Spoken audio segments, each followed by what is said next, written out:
Oke, selamat pagi menjelang siang teman-teman untuk semuanya. Apa kabar kalian? Semoga baik-baik saja, selalu dalam lindungan Tuhan.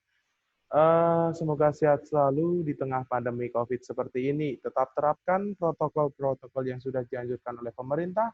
Tetap diam di rumah, tetap melakukan aktivitas seperti olahraga di rumah, kemudian dapat bersosialisasi dengan keluarga, dan tentunya tetap belajar di rumah. Nah, di sini saya akan melanjutkan materi video pembelajaran tentang akuntansi lembaga di kelas 12 mengenai akuntansi piutang satuan kerja. Nah, ini merupakan lanjutan materi yang kemarin yang berhubungan dengan yang kemarin.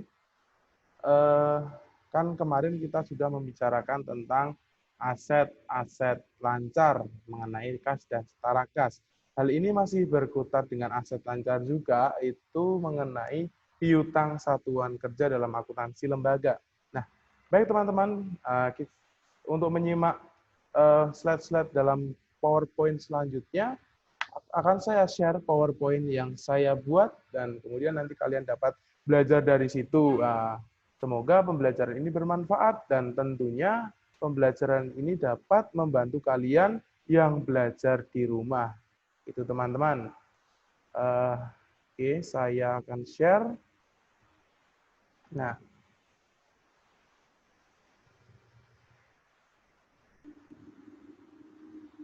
oke.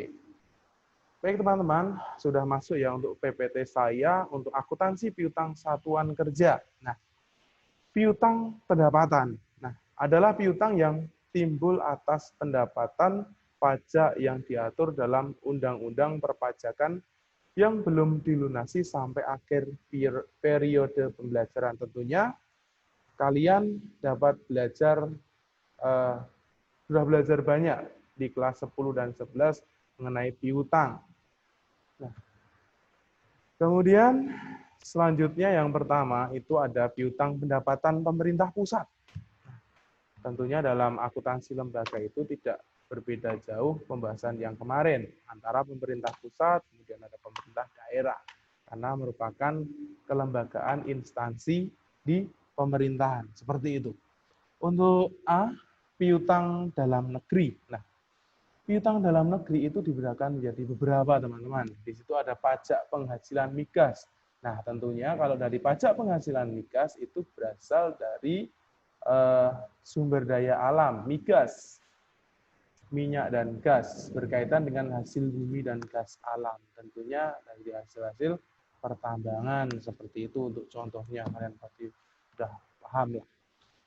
Kemudian untuk pajak penghasilan nilai atau PPN dan pajak penjualan atas barang mewah. Ini merupakan pajak yang tidak langsung dan dibebankan pada konsumen. Iya dong, untuk pajak penghasilan itu kan dikenakan untuk orang yang wajib pajak yang sudah bekerja. Itu akan dikenakan PPN. Kemudian pajak penjualan atas barang mewah itu juga akan dibebankan oleh konsumen yang memiliki barang mewah tersebut. Misalkan mempunyai mobil keluaran terbaru yang harganya sangat mahal, itu barang mewah. Kemudian apalagi ya, mempunyai apa ya, kira-kira barang mewah, emas mungkin bisa ada pajaknya. Kemudian yang ketiga ada cukai atas barang kena pajak. Tentunya kalian paham ya, cukai itu adalah lembaga di suatu instansi pemerintah yang berkaitan dengan pemungutan pajak. Itu berdasarkan atau diatur di Undang-Undang Nomor 39 Tahun 2008 tentang cukai. Nah, itu kantor pusatnya ada di Jakarta Timur, daerah Rawamangun. Itu ada pusat bea dan cukai di situ, kantor pusat. Itu mengatur semua di lini seperti itu dalam Indonesia. Kemudian yang keempat itu ada pajak bumi dan bangunan atau PBB. Nah, ini tentunya pajak yang bersifat kebendaan oleh objek. Nah, ini bisa ditandai dengan tanah dan bangunan. Nah, misalkan nih di kota besar, di kota Bekasi ini orang ingin mendirikan sebuah gedung lantai 8. Nah, itu harus pengurusannya itu harus lengkap, teman-teman. Jadi harus ada apa ya? Namanya IMB, izin mendirikan bangunan terlebih dahulu. Di sekitar situ diperbolehkan enggak mendirikan bangunan sekian lantai, misalkan 4 lantai, 8 lantai, 10 lantai. Ya, nanti akan dilihat dulu nih dari kondisi lingkungan bagaimana, memberikan izin apa tidak. Nah, kemudian dari bangunan dan tanah itu akan dikenakan pajak. Nah, sama seperti kalau orang tua kalian itu mempunyai rumah, itu juga tiap tahun itu bayar pajak, pajak PBB, pajak bumi dan bangunan seperti itu. Nah, bayarnya kemana ya? Bayarnya ke Direktorat Jenderal Pajak, nah, seperti itu. Kemudian pajak penghasilan non migas. Nah, tadi kan di awal sudah dikatakan untuk migas. Migas berkaitan dengan hasil bumi atau pertambangan. Nah, kalau dalam penghasilan non migas ini itu dikelompokkan menjadi 4, teman-teman. Nah, yang pertama adalah penghasilan dari pekerjaan. Nah, misalkan ini ada pekerjaan, dia mempunyai bisnis seperti itu. Kemudian nomor 2, penghasilan dari usaha. Kalau usaha kan sudah, kalau usaha sudah berbadan hukum ya, ada usaha perseorangan, ada CV ya, seperti itu. Kemudian ada rekomendasi lainnya, kemudian ada perusahaan ya sangat besar lah. Kemudian yang ketiga itu ada penghasilan dari modal. Nah, misalkan dari pembagian dividen saham.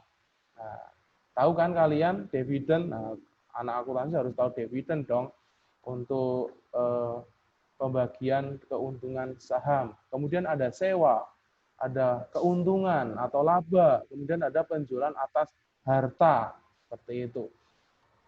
Kemudian yang keempat ada penghasilan lainnya. Nah, penghasilan lainnya itu misalkan ada pembebasan utang dan hadiah. Tentunya kalau pembebasan utang itu dikatakan penghasilan lainnya karena dia dapat berhasil melunasi utangnya atau dihapuskan utangnya. Kan seneng kan? Kemudian hadiah itu juga merupakan reward. Nah, seperti itu. Kemudian yang selanjutnya adalah pajak lainnya, merupakan penerimaan dari bea materai atau dokumen yang dikenakan bea materai. Seperti, nah, kalau kalian misalkan mau mendatangi surat perjanjian sebagai alat bukti yang sah di mata hukum, itu harus ada materainya.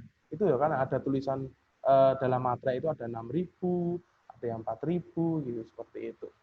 Ada yang 3.000 misalnya. Kemudian ada akta-akta notaris.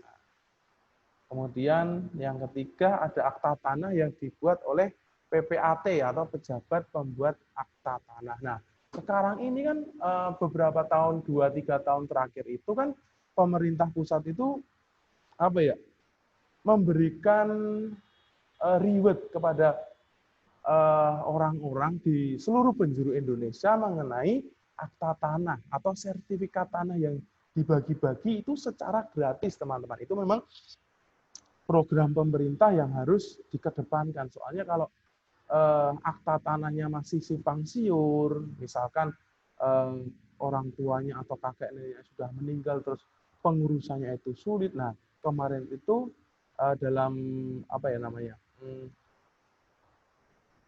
pemerintah pusat itu memberikan reward untuk pembuatan akta tanah yang gratis atau sertifikat, kemudian dibagikan secara gratis kepada orang-orang. Itu membantu, kan menjadi hak milik tanah itu, seperti itu. Kemudian yang keempat ada surat berharga seperti wesel dan promes. Nah, kalian sudah pasti paham untuk wesel dan promes, yaitu surat kesepakatan atau ada jatuh temponya di situ. Yang kelima adalah surat sebagai bukti pengadilan. Nah, ada surat-surat ke rumah tanggaan, misalkan seperti itu. Kemudian ada surat yang tidak dikenakan bea materai, akan tetapi apabila dipakai dengan tujuan lain atau digunakan orang lain itu akan dikenakan bea materai. Misalkan atas nama kepemilikan sepeda motor. Nah, beli motor second tuh, nah, itu harus ada surat-surat, misalkan ada surat perjanjian harus dilegalisir, kemudian ada materainya seperti itu. Nah, begitu ya teman-teman, saya kira saya menjelaskan ini akan lebih paham dari penjelasan saya yang kemarin. Gitu. Ada masukan dari teman-teman semua. Nah, kemudian yang B itu ada pajak perdagangan internasional, teman-teman. Nah, itu semua penerimaan negara yang berasal dari pendapatan bea masuk dan bea keluar. Atau pungutan pajak masuk dan pemungutan pajak keluar. Contohnya, pajak penerimaan perdagangan internasional itu apa, teman-teman? Nah, untuk yang pertama itu ada bea masuk. Nah, bea ini masuk ke dalam APBN. Nah, masuk dalam APBN ya, teman-teman. Kemudian pembayarannya itu dari para importir, orang-orang yang importir, seperti itu. Kemudian yang kedua, ada pajak ekspor. Nah, penerimaan ke negara juga masuk dalam APBN yang dikenakan atas ekspor beberapa barang komoditi yang nilainya itu mempunyai nilai jual ke luar negeri. Sangat banyak ya, ini misalkan Indonesia itu impor apa ya? Impor beras dari Thailand misalkan. Seperti itu. Kemudian impor barang-barang teknologi elektronik. Kan banyak kan HP yang made in Cina ada, kemudian made in Amerika seperti itu. Kemudian kalau untuk ekspor, nah Indonesia itu mengekspor banyak sekali teman-teman, khususnya hasil-hasil bumi. Contohnya ada ekspor minyak mentah, ekspor batu bara, seperti itu. Itu contoh-contohnya. Nah, untuk contoh-contoh lain kalian dapat melihat dan mencarinya di internet yang lain. Jadi saya hanya membatas sebagai gambaran kalian, semoga lebih paham aja gitu loh. Untuk apa barang-barang yang perlu diimpor, kemudian barang-barang yang perlu diekspor itu seperti itu. Kemudian yang kedua, ada piutang atas penerimaan negara bukan pajak. PNB, penerimaan negara bukan pajak. Itu merupakan semua penerimaan pemerintah pusat yang diterima dalam bentuk sumber daya alam, laba atas BUMN, badan usaha milik negara, dan surplus Bank Indonesia. Nah, yang pertama itu ada penerimaan sumber daya alam. Tentunya dalam penerimaan sumber daya alam itu juga dibedakan menjadi dua. Ada penerimaan sumber daya alam gas, yaitu sektor pertambangan, dan penerimaan sumber daya alam lainnya, yaitu ada sektor kehutanan, ada pertanian, perikanan, seperti itu teman-teman. Jadi cukup jelas ya untuk penerimaan sumber daya alam yang didapat dari alam. Kemudian yang B, bagian atas laba BUMN. Ya, tentunya kalau badan usaha milik negara itu juga bekerja sama dengan pihak-pihak atau mitra-mitra tertentu untuk mendapatkan laba. Banyak sekali perusahaan-perusahaan BUMN yang diketuai oleh Erick Thohir. Jangan sampai kalian lupa ya untuk seperti itu. Kemudian yang C ada surplus Bank Indonesia yang diatur dalam Undang-Undang Nomor 3 Tahun 2004. Nah, itu mengenai surplus Bank Indonesia. Yang keempat, penerimaan negara bukan pajak lainnya. Nah, itu dibedakan jadi dua, teman-teman. Ada penerimaan yang bersifat umum atau pungutan jasa sewa, itu contohnya. Kemudian yang kedua ada penerimaan bersifat fungsional. Nah, yang bersifat fungsional itu seperti apa? Ya, penerimaan karena ada kegunaan atau fungsinya. Misalkan kalian kalau membuat SIM, nah tentunya kalian di kelas 12 kan sudah memiliki SIM. Nah, kalau kalian membuat SIM kan dikenakan biaya itu ya, biaya administrasi ya, itu akan berapa persennya itu akan masuk kas negara akan tetapi bukan pajak, teman-teman. Kan tertera di situ penerimaan negara bukan pajak. Kemudian kalian kalau ingin ke luar negeri membuat paspor, kemudian kalau kalian ingin menikah, itu ada pungutan dari Dinas Catatan Sipil, syarat-syarat untuk kalian mendaftarkan diri untuk mengajukan pernikahan seperti itu akan dicatat di Dinas Catatan Sipil. Itu bukan merupakan pajak ya teman-teman, tapi tetap uangnya itu akan masuk dalam kas negara. Yang ke E atau yang kelima, ada pendapatan Badan Layanan Umum BLU. Nah, itu bisa diaplikasikan dalam fasilitas kesehatan rumah sakit atau beasiswa dalam perguruan tinggi seperti itu, teman-teman. Nah, untuk yang ketiga itu ada piutang pendapatan pemerintah daerah. Nah, dalam piutang pendapatan pemerintah daerah itu meliputi beberapa hal, teman-teman. Yang pertama itu ada piutang pajak daerah tingkat 1 atau tingkat provinsi. Nah, pajak ini dipungut ke penduduk yang tidak merasakan dampak secara langsung karena digunakan untuk kepentingan umum. Nah, contohnya itu seperti apa? Orang-orang membayar pajak di tingkat daerah tingkat 1 ya untuk provinsi, misalkan membayar pajak, kemudian pemerintah provinsi itu untuk mengembangkan provinsinya, untuk menambah memperbagus tata kelola ini ya daerahnya itu membuka akses jalan. Nah, itu kan digunakan untuk kepentingan umum, membuka taman rekreasi. Kalau di Jakarta itu kan banyak ini ya tempat-tempat untuk RTPA gitu. Ya, seperti itu yang ada yang digunakan biar anak-anak untuk olahraga, sekedar untuk bermain seperti itu. Nah, seperti itu untuk digunakan untuk kepentingan umum. Kemudian yang B ada pajak kabupaten dan kota. Nah, tentunya dalam pajak kabupaten dan kota itu diatur dari kabupaten dan kota itu sendiri. Nah, ada beberapa jenis pajak yang dikenakan di kabupaten atau kota itu sendiri, misalkan pajak hotel. Nah, tentunya kalau saya mengambil contoh, kalau di Jogja itu kan merupakan destinasi wisata ya. Jadi di situ sudah banyak hotel, di mana-mana pasti hotel itu dekat. Jadi hotel itu juga dikenakan pajak karena untuk mengundang wisatawan untuk menginap di situ, dikenakan cas, kemudian dari hotel itu dikenakan pajak untuk membayar ke pemerintah biar dapat memberi masukan di kas kabupaten atau kota itu sendiri. Nah, kemudian ada pajak restoran nih, pajak restoran. Misalkan kalian sedang makan di restoran, pasti akan dikenakan pajak sebesar berapa? 10%. Nah, misalkan kalian, maaf saya menyebut merek, kalau kalian belanja di restoran misalkan di KFC, McD, McDonald seperti itu kan, Starbucks, nah itu kan pasti ada pajak restorannya. Nah itu akan dikenakan sebagai pemasukan kas di kabupaten atau kota itu sendiri. Kemudian ada pajak hiburan. Nah tentunya dalam pajak hiburan itu semua jenis tontonan itu ada. Kemudian ada pertunjukan seni drama teater, seperti itu misalkan.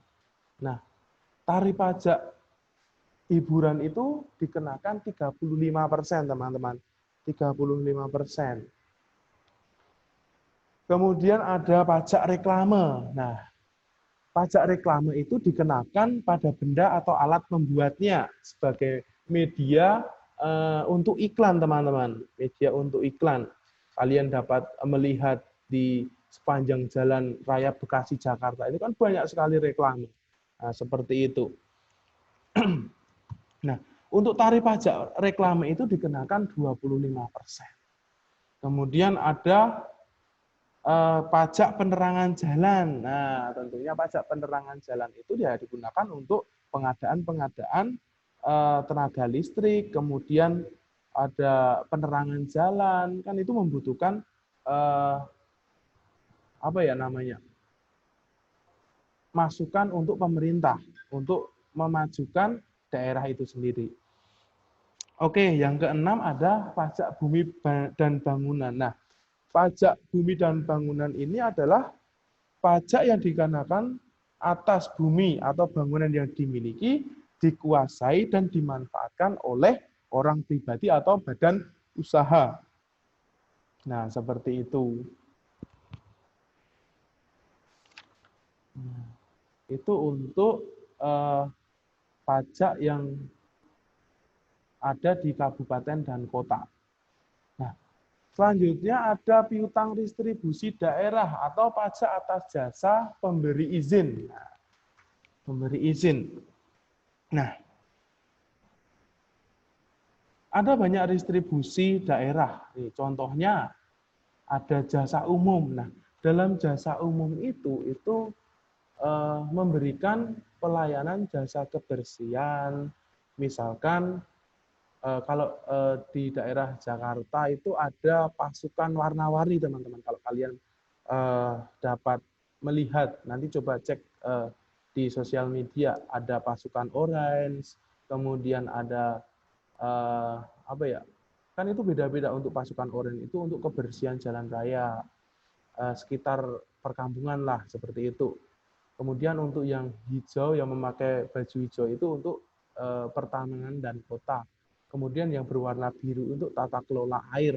Jadi membantu mengatasi masalah yang menjadi polemik saat ini, misalkan tentang kebersihan, tata kelola air, dan tata penanaman taman kota. Seperti itu. Nah, kemudian ada pembuatan akses trotoar. Nah, itu juga diutamakan untuk pejalan kaki tuh. Nah, kalau kalian sedang berjalan-jalan di daerah Bundaran HI itu pasti ada akses trotoar. Kapan-kapan pas hari Minggu itu bisa Car Free Day di daerah Bundaran HI Tamrin itu bisa kalian lihat. Nah, kemudian ada pelayanan pasar, pembangunan pasar-pasar modern. Kemudian ada jasa umum untuk pemakaman. Nah, tentunya ya di Bekasi ini kan ada pemakanan besar tuh. Itu digunakan untuk kepentingan umum di Pondok Rangon itu. Saya dulu pernah berkunjung untuk berziarah ke tempat saudara di sana. Kemudian yang B ada pajak parkir. Nah, ini dikenakan untuk izin parkir di tempat-tempat tertentu, teman-teman. Misalkan di pusat-pusat perbelanjaan kan itu ada tarifnya khusus. Misalkan untuk sepeda motor 1 jamnya 3.000, kemudian untuk jam berikutnya itu dikenakan 2.000. Nah, kemudian untuk mobil itu sebesar 5.000, misalkan untuk 1 jamnya, untuk per jamnya juga sama, berlaku kelipatannya nanti. Kemudian yang C, itu ada piutang lain, PAD, pendapatan asli daerah yang sah. Jadi piutang yang berdasarkan pendapatan asli daerah yang sah. Nah, contohnya itu ada hasil penjualan kekayaan daerah yang tidak dapat dipisahkan. Kemudian ada jasa giro, ada pendapatan bunga, ada penerimaan atas tuntutan kerugian daerah. Misalkan terjadi bencana, banjir, seperti itu. Ada penerimaan komisi, potongan, dan bentuk lain. Nah, sebagai akibat penjualan atau tukar-menukar dana hibah.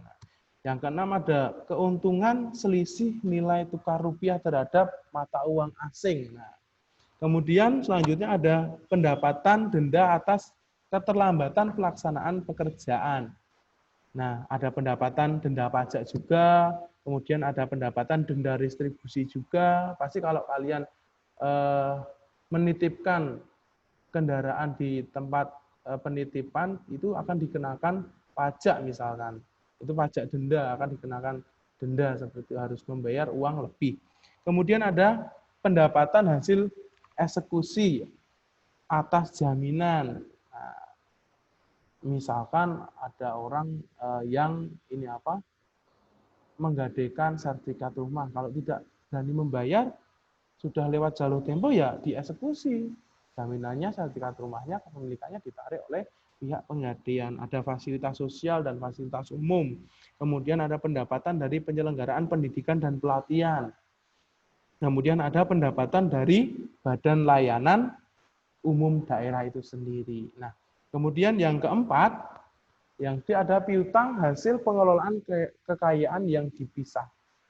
Laba badan usaha daerah, hasil kerjasama dengan pihak ketiga. Nah, tentunya ada sih perusahaan-perusahaan daerah yang bekerja sama dengan pihak ketiga. Misalkan di sini, saya mengambil contoh di daerah Kulon Progo di kota Yogyakarta itu, di sana itu tidak memperbolehkan untuk Alfamart dan Indomart, istilahnya toko modern itu untuk masuk. Akan tetapi harus kerjasama dengan koperasi daerah itu sendiri.